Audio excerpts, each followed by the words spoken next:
Alors, maintenant, ce premier homme, donc nos ancêtres Adam et Ève, perdirent cette domination par la chute. Connaissons l'histoire.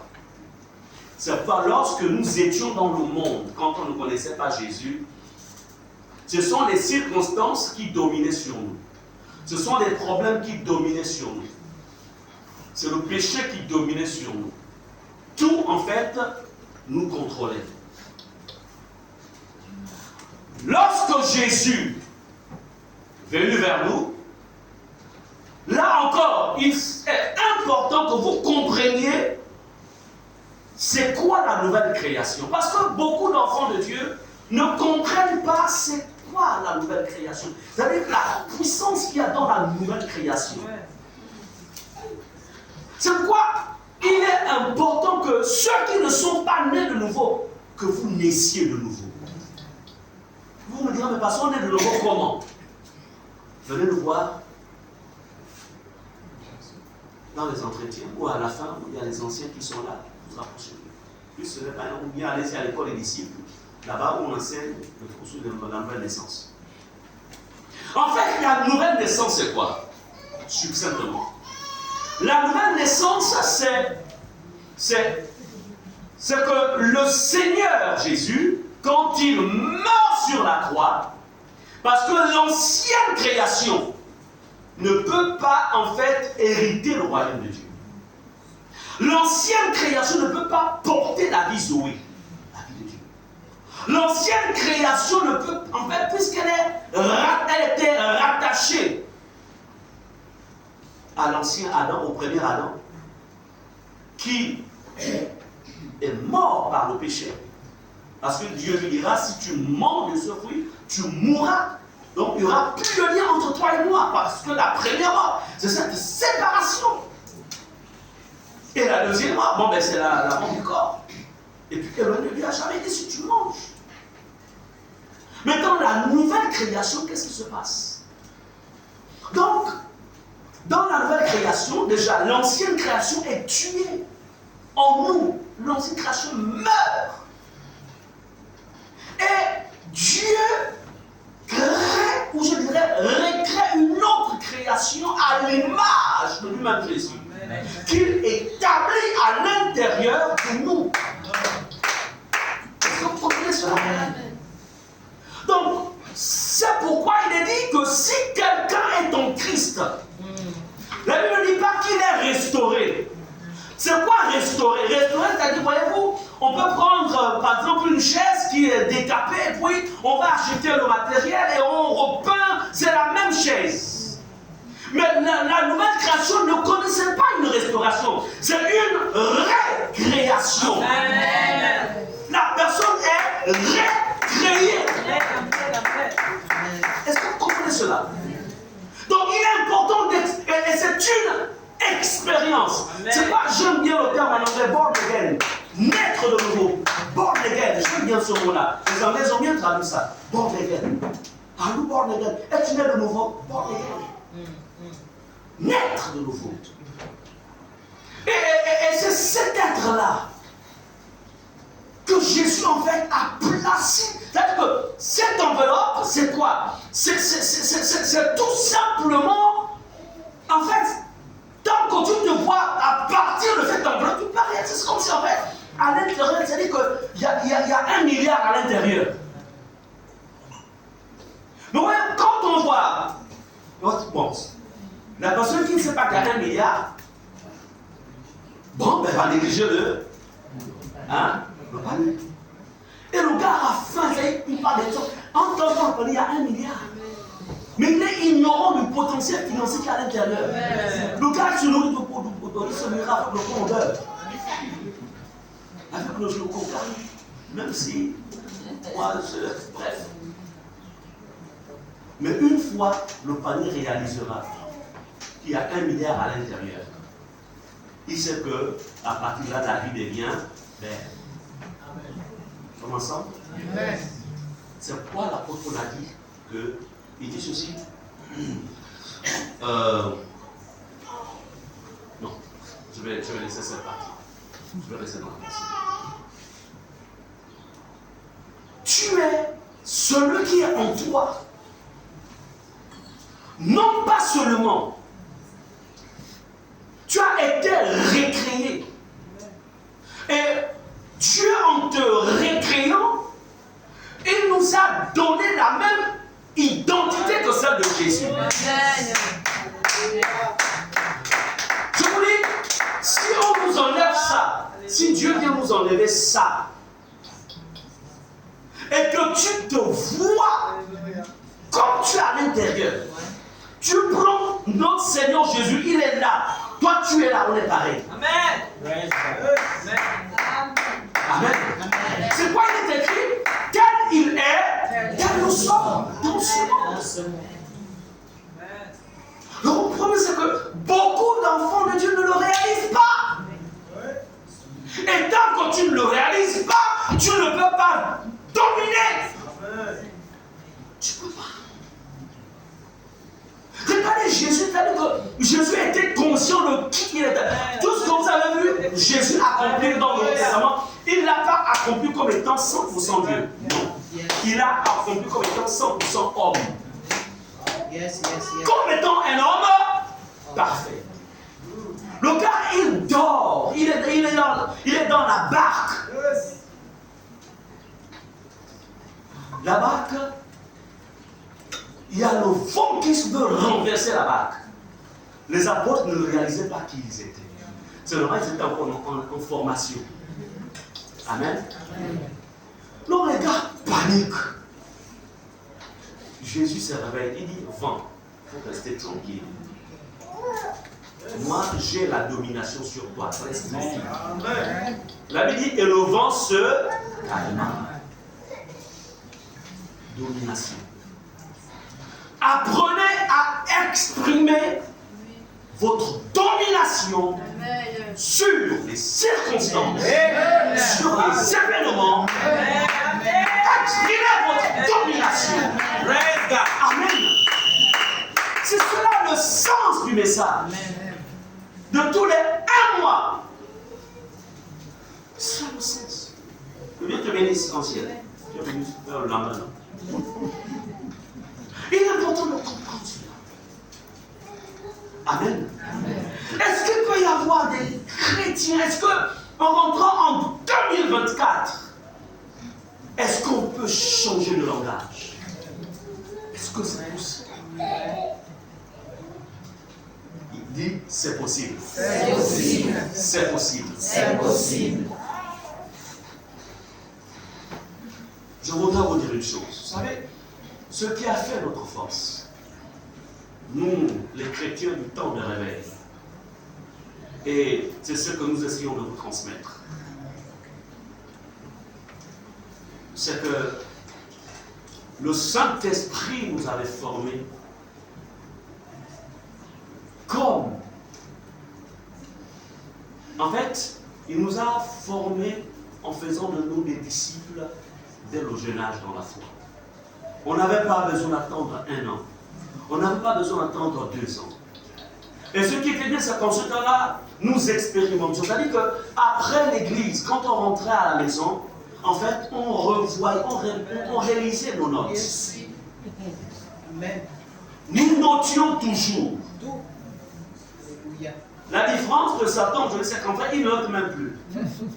Ils pensent que leur intelligence est assez capable de retenir tous les messages de 2023. Non. Si je pose la question à quelqu'un ici, de quoi te souviens-tu du 1er janvier ou du 1er de l'année dernière? Notez. Maintenant, aujourd'hui, on sait qu'on a évolué, il y a le numérique, etc. Enregistre et réécoute. Et même là, pour vous qu'on ne voit pas ton portable, mets-le certainement dans une clé. Mets ton message dans une clé. Et garde-les. Encore faut-il qu'il ne prenne pas un virus. Donc, on peut dire que le cahier, on ne doit pas le négliger. Hein? Est-ce qu'on est d'accord? Il faut noter. Nous étions comme les chrétiens de Béry. On notait. C'est-à-dire qu'on ne laissait tomber à terre aucune parole. On notait. On avait des piles de cahiers. Amen.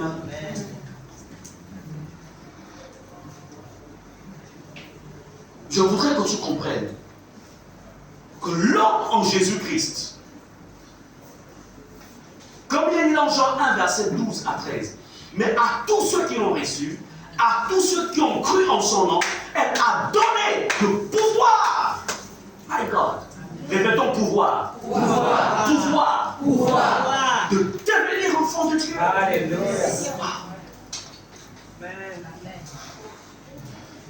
C'est pourquoi, si tu es là ce matin, que tu es un adhérent, si tu n'adhères pas à Ephata,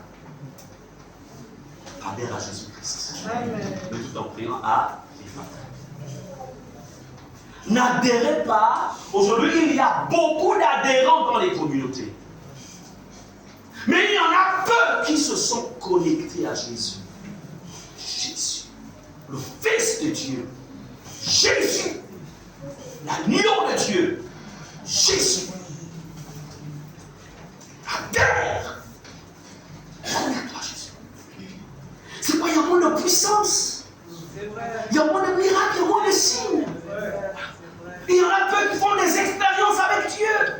Nous les faisions en ce temps-là. Oui, nous le faisions. Et c'est jusqu'aujourd'hui. Amen.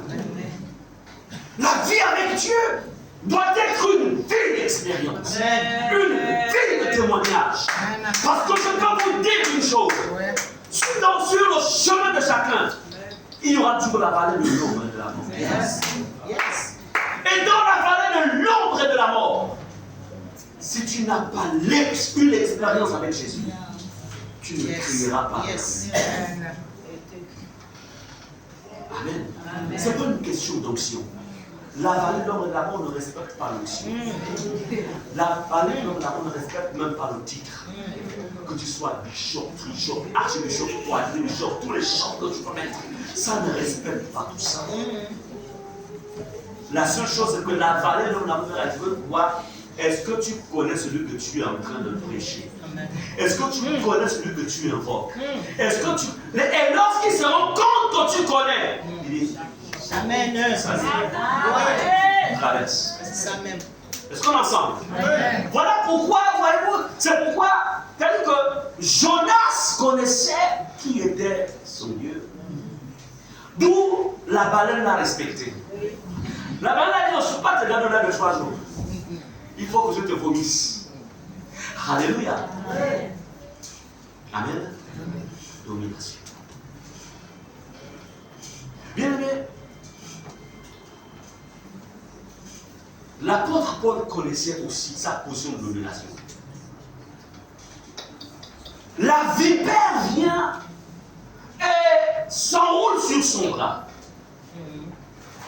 Ceux qui ne connaissaient pas ce qui était en train de se passer ont commencé à juger. Ah, le gars là, c'est un meurtrier. Ouais, la nature même le condamne, la nature le juge. Les hommes auront toujours un regard différent de celui de Dieu. C'est pour ne vous appeler que votre vie ne soit pas conditionnée par ce que les hommes diront de vous. Les gens diront sur les choses de toi. Que tu fasses du bien. Ils diront le bien, tu fais là, c'est l'argent qu'il a volé. Et pourtant, ce sont des sacrifices que tu fais. Et quand tu ne peux pas dire il est ingrat, malgré tout l'argent qu'il a. Mais c'est quoi en fait? L'homme est compliqué. Est-ce qu'on est ensemble? Voilà pourquoi en fait, servir Dieu ne le faites jamais à cause des hommes. Amen. Ne vous laissez pas faire du bien. Faites toujours du bien à cause de Jésus. Parce que si vous le faites à cause des hommes, un mois vous servirez, Dieu ne fait plus rien. C'est vrai. Dieu ne fait plus rien. Mais alors que Dieu nous dit, faites des choses. Donc, l'apôtre Paul avait une position. Il savait qu'il avait une position de lui. La vipère vient s'envoler. Regarde, il parle de ça. La vipère le respecte. Amen. Il avait l'onction. Mais la vipère lui a dit, même tu as l'onction, je vais réaliser si bon, tu as l'onction. Est-ce qu'on est ensemble?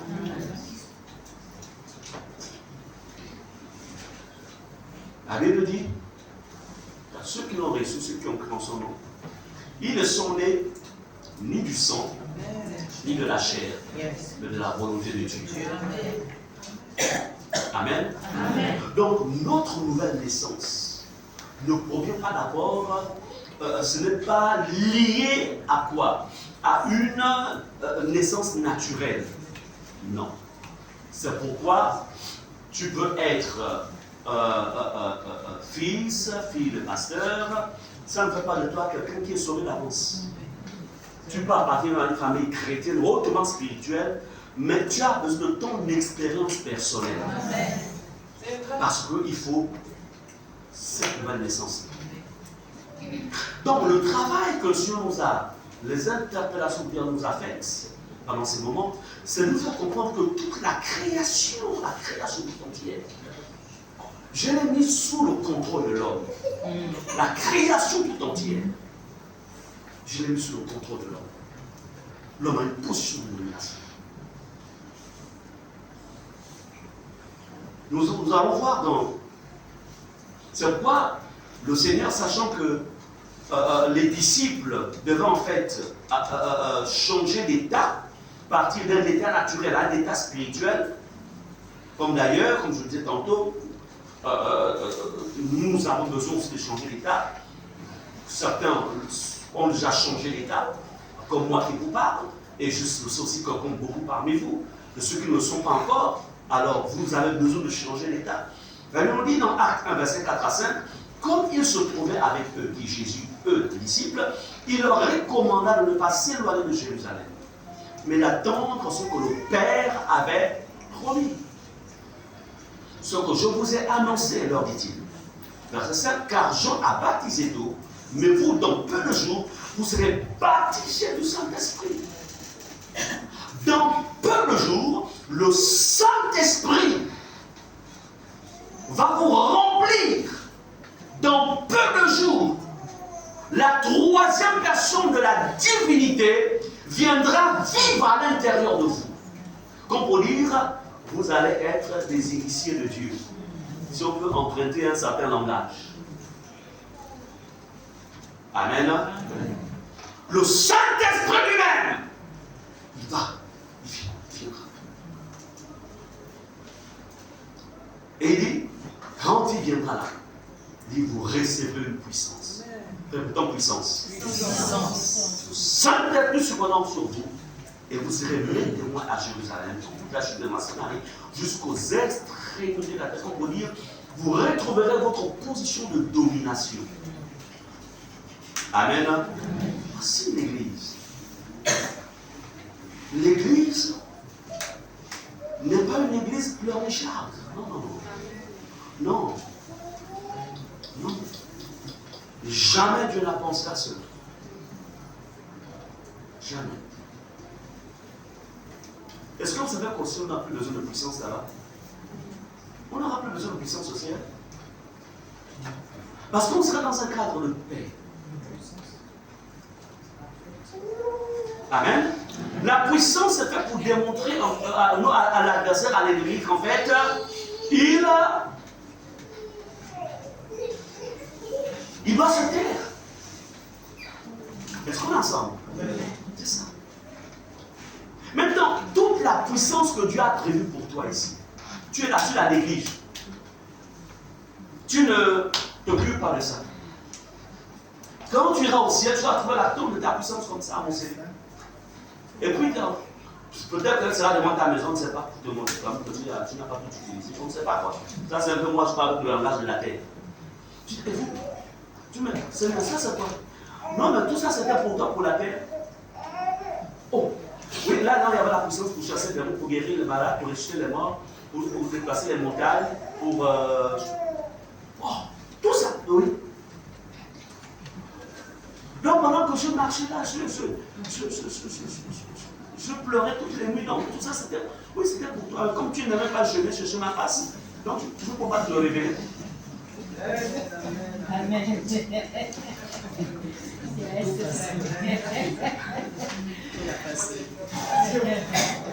Dis au nom de Jésus. Au nom de Jésus.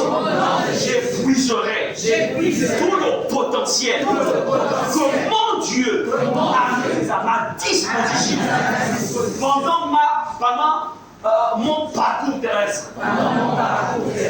Amen. Amen. Donc, retenons que l'homme en Jésus-Christ est une nouvelle création. Il y a une position de domination. N'accepte plus de te faire dominer par quoi que ce soit. N'accepte pas. Tu sais ce que tu dois faire. Tu sais ce que tu dois faire. Je vous avais dit la dernière fois, beaucoup de personnes prennent, pendant les temps de deuil, ils prennent Job.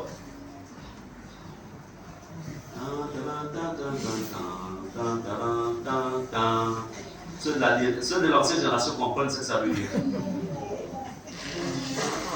Alors, et puis, Dieu a donné, Dieu a repris. Mais ils oublient que, ils lisent avec le dernier chapitre de Job. Hein. Parce que, dans le dernier chapitre de Job, Dieu avait restauré Job. Donc, tout ce qu'il avait perdu. Donc, le Dieu qui avait tout repris la bouche, qui avait permis qu'il perde tout. Quand Dieu va révéler à Job le mystère, Job va rentrer dans un travail. Alléluia. Job va s'appliquer aux orientations spirituelles que Dieu lui avait données. Et dans une de ces orientations, Dieu lui disait, parle à la terre. Il reçoit des instructions. Amen. Yes. La Bible nous dit, les enfants qu'il avait perdus, il a retrouvé, c'est-à-dire que plus beau, c'est à lui dire. Les richesses qu'il avait perdues, il va retrouver plus que ce qu'il avait. Donc maintenant, les gens là qui disent que Dieu a donné, il a repris, pourquoi il ne redonne plus à nous? Donc, n'attribuons pas à Dieu tous les malheurs que les gens rencontrent sur la terre. Il y a des malheurs dans lesquels Dieu n'y est même pas. Est-ce que vous comprenez cela? C'est le diable qui est derrière. Et comme les gens ne savent pas comment réagir, pour renverser la tendance, ils demeurent dans une dimension de quoi? D'esclavage, de contrôle. Non. Non. Je vous dis, si vous connaissez, si vous essayez d'étudier sur la personne de Dieu, Dieu est infiniment bon. Dieu n'aime pas le malheur de l'homme. Dieu n'est pas un être méchant. Dieu n'est pas comme l'homme. Ou comme une femme qui va accoucher, en fait, elle met cet enfant dans la poubelle. Dieu n'est pas comme ça. Ou bien comme un père irresponsable, il fait des enfants, il abandonne la mère avec des enfants, il va ailleurs, il voyage. Dieu n'est pas comme ça. Dieu est infiniment bon. Donc, enfant de Dieu, parfois, c'est vrai qu'il arrive que lorsqu'on est, on va visiter quelqu'un qui a été vivement éprouvé, on veut parfois lui dire quelque chose, et parfois quand on veut dire, on dit, mon Dieu a dit, à l'écrit, parfois il faut se taire. Mais, souvent, parfois, la meilleure consolation, c'est que tu te taises. Yes. Tu es là. Tu es là. Parfois, nous, les pasteurs, là, pour vous parler, on se fait verser dans la tête. Moi, si je fais, personne va me mener. Quelqu'un qui est dans le malheur, parfois, les versets que tu donnes. C'est rien. Rien. Quand quelqu'un est éprouvé, il a permis d'être cher. Elle a permis d'être chère. Tu viens, tu t'assois là, tu commences à faire de maman. Elle n'est même pas là. Elle n'est pas là. Elle est ailleurs. La seule consolation, ferme ta bouche. Tu ne savais passer par ce chemin. Tais-toi, sois présent. Donc, tes histoires de Dieu à lui à l'épique, il n'a plus rien. C'est pourquoi dans ces situations, ce sont les gens qui ont perdu les êtres chers qui sont mieux placés pour les donc, on ne peut pas aller faire le zèle. sagesse, même ça. Amen. Amen. Alors, dans notre position de domination, j'aimerais vous parler des attentes du reste de la création face à notre suprématie. Les attentes de la création face à la suprématie de l'homme. Notre position de domination. Voici 2023 qui s'achève. 2024 est à notre porte. Qu'est-ce que Dieu attend? Ou qu'est-ce qu'il a attendu de toi? Alors, Romains 8, verset 19, dit ceci. Aussi la création attend-elle avec un ardent désir la révélation des fils de Dieu. La création. Donc, si on essaie un peu d'additionner, alors on prend la création animale, on prend la création végétale, on prend la création marine. Donc, on prend toutes les sphères là mélangées. La Bible dit, la création attend elle avec un ardent désir la révélation des fils de Dieu. Donc, en fait, la création t'attend. Répète, la création m'attend. Amen. Amen. Donc, elle t'attend, la Bible parle de la révélation du Fils de Dieu. Quelque chose qui se révèle est d'abord caché à l'origine. Donc, en toi, il y a un potentiel, il y a des capacités, il y a des dispositions, mais qui sont cachées. Qui ne peuvent que se révéler lors des situations particulières. Amen. Donc, si ces situations ne se produisent pas, rien, la révélation ne peut pas avoir son sens. C'est pourquoi un enfant de Dieu ne doit pas interpréter les circonstances comme le monde les interprète. Vous êtes deux. L'un est dans le monde. Toi, tu es enfant de Dieu. Vous semblez vivre la même expérience dans votre lieu de travail. Mais je peux vous dire une chose. Sur le plan physique, c'est la même expérience. Mais Dieu, dans son plan, il sait qu'en toi, tu as le potentiel pour que cette circonstance-là comprenne que tu es enfant de Dieu et que tu as la domination sur cette situation. L'autre va pleurnicher, c'est normal, il n'a pas d'espérance, il n'a pas Dieu. Mais parce que toi, tu vas remporter la victoire, tu vas changer l'ordre des choses. Alors lui, il dira, alors je veux ton Dieu. Amen. Et que si la reine de Séba s'était déplacée pour aller écouter la sagesse de Salomon, elle a... Oh my God. Amen.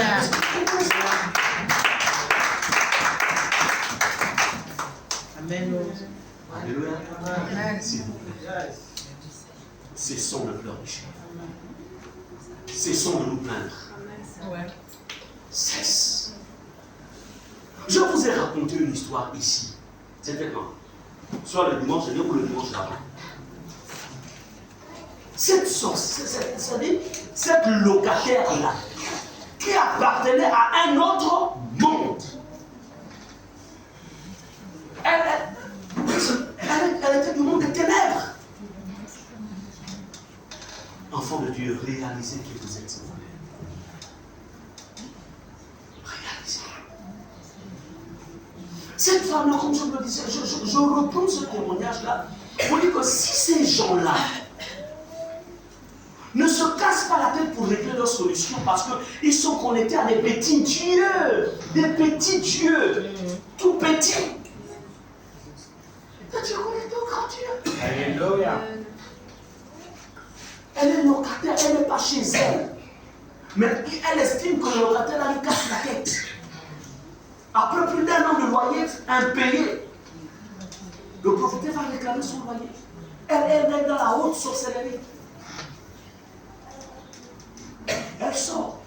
Elle dit au propriétaire, attends, reviens à 15h, je vais payer ton argent. Elle va dans les magasins, dans les boutiques. Elle utilise la voie du vol malin, c'est-à-dire elle envoie des esprits qui vont aller voler l'argent.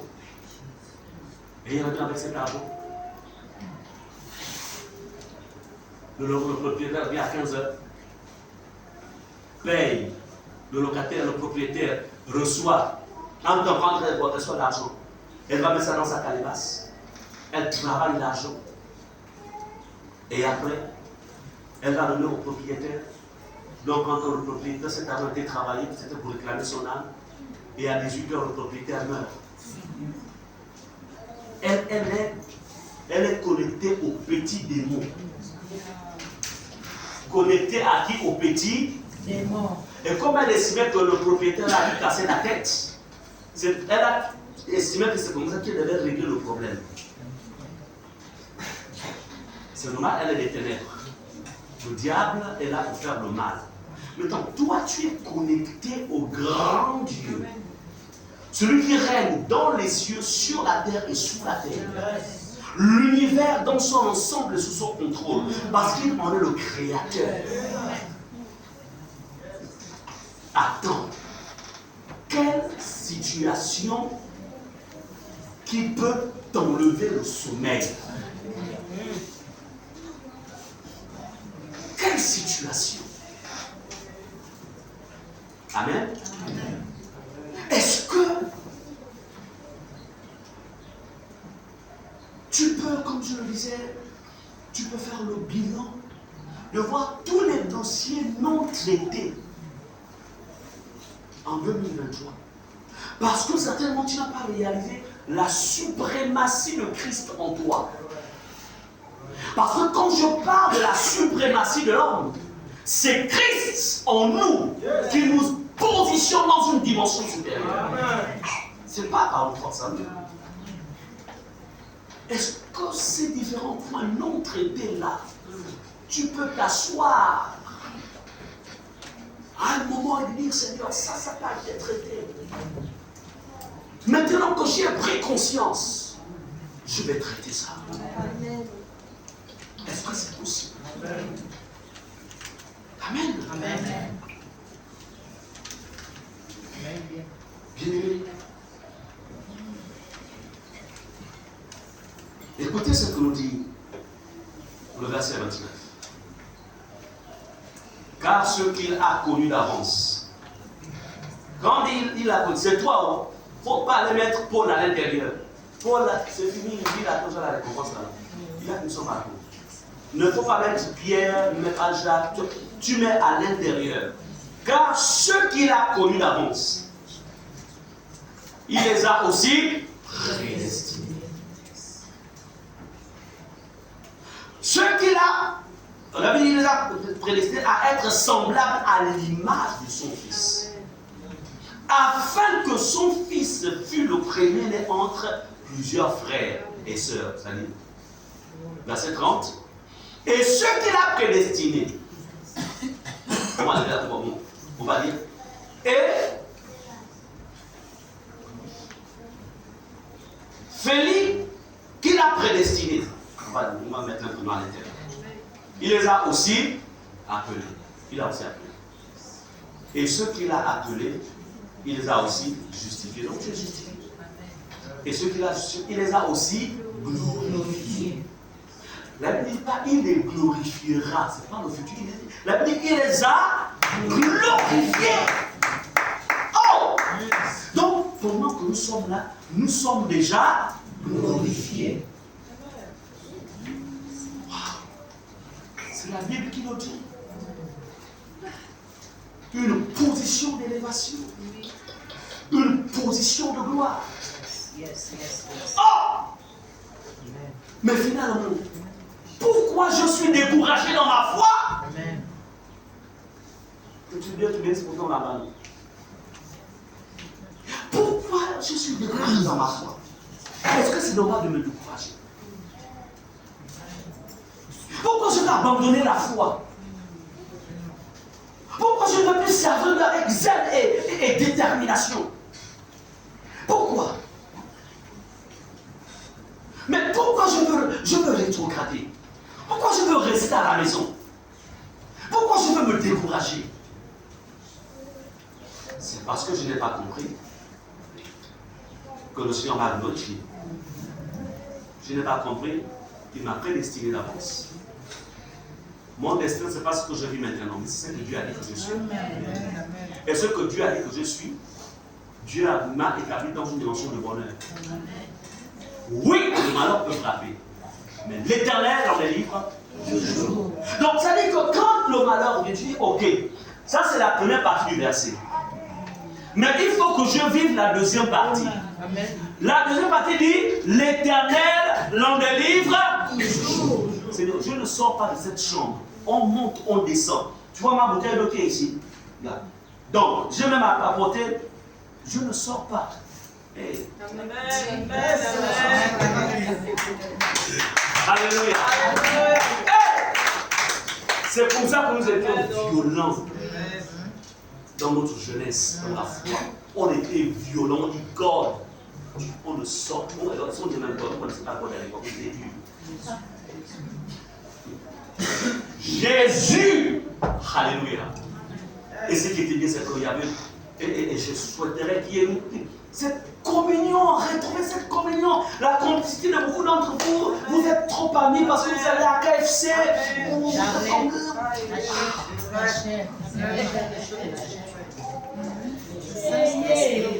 Mais c'est KFC.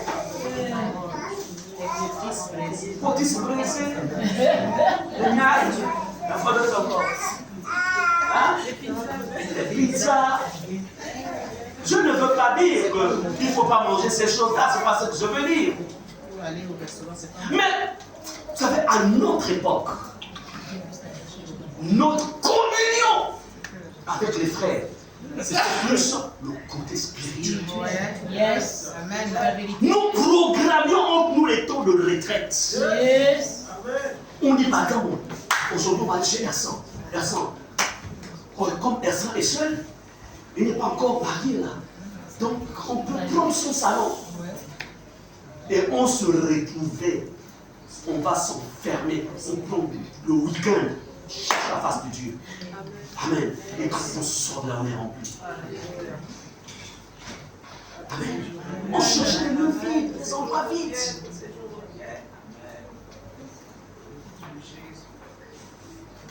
Est-ce que, pour vous faire comprendre, la suprématie, ça se travaille. La domination, ça se travaille. Si vous ne travaillez pas ça, ça va être en état. Vous savez qu'il y a des pays qui sont extrêmement riches. Je pense que le pays de cette autorisation, ça s'appelle la Guinée.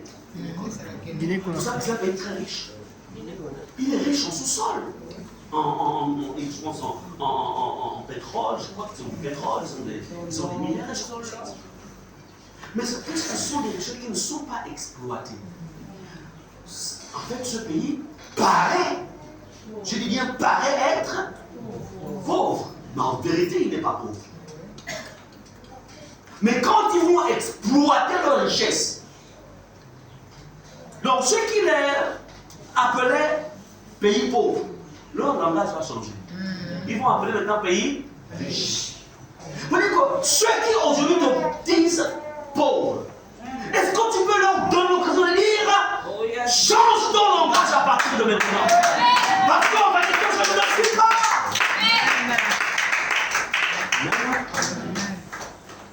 Si c'est possible, c'est possible. Dis c'est possible. C'est possible. N'est-ce pas lui qui a dit qu'il appelle les choses qui ne sont pas conscientes? L'indigent, il enlève l'indigent dans la poussière. Il l'enlève. Et il me fait asseoir. Mais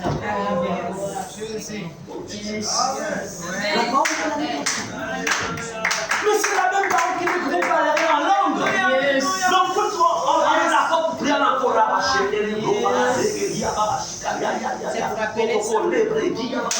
On a la foi pour ça. Mais on n'a pas la foi pour le verset qui dit il en retire l'indigence. Seigneur, je refuse l'indigence. Je refuse. C'est toi qui as dit que tu retires l'indigence de la poussière. Ma vie n'est plus la poussière. Amen. Amen. tout simplement réaliser ta position. Juste ta position. C'est possible. Amen. La Bible nous dit, c'est quoi dans Marc chapitre 16, versets 17 à 18, il est écrit, voici les miracles qui accompagneront ceux qui auront cru. En mon nom, ils chasseront les démons, parleront de nouvelles langues, ils saisiront les serpents. S'ils voient quelques breuvages mortels, ils ne leur feront point de mal. Ils imposeront les noms malades, et les malades seront. Ça, c'est quoi? C'est la position de domination. Il faut être dans une position de domination. Et tu es dans cette position. Donc, je voudrais te dire ceci. Tu es responsable du statut que tu occupes présentement. Oui. Tu es responsable. Lorsque tu étais dans le monde, c'est différent. Là-bas, tu étais esclave. Mais une fois que tu es rentré en Christ, tu as été transformé, né de nouveau. Tu ne peux pas laisser Dieu tranquille jusqu'à ce qu'il ait changé ton statut. Amen. Amen. Je ne te laisse pas tranquille. Bien-aimé. Jacob était dans l'ancienne alliance. Jacob avait un problème avec son nom. Jacob signifie trompeur, gaffeur. Mettez tous les noms, tous les éléments négatifs. Il a dit, j'en ai assez d'être quelqu'un qui passe son temps à tromper et à fuir. Parce que là, c'est que quand on trompe trop les autres, tu finis par être aussi une victime. On te poursuit pour te tuer. Il a dit, ça doit changer. Jacob était rattaché à Dieu par une ancienne alliance. L'alliance des boucs, l'alliance avec les boucs, taureaux et autres. Mais Jacob va se retrouver en fait au lieu, c'est-à-dire au lieu où son grand-père Abraham avait en fait bâti un autel. Et il ne savait pas qu'il y avait une connexion entre le ciel et cet endroit. Jacob va se rendre, Dieu va se révéler à Jacob par l'entremise de l'ange. Et Jacob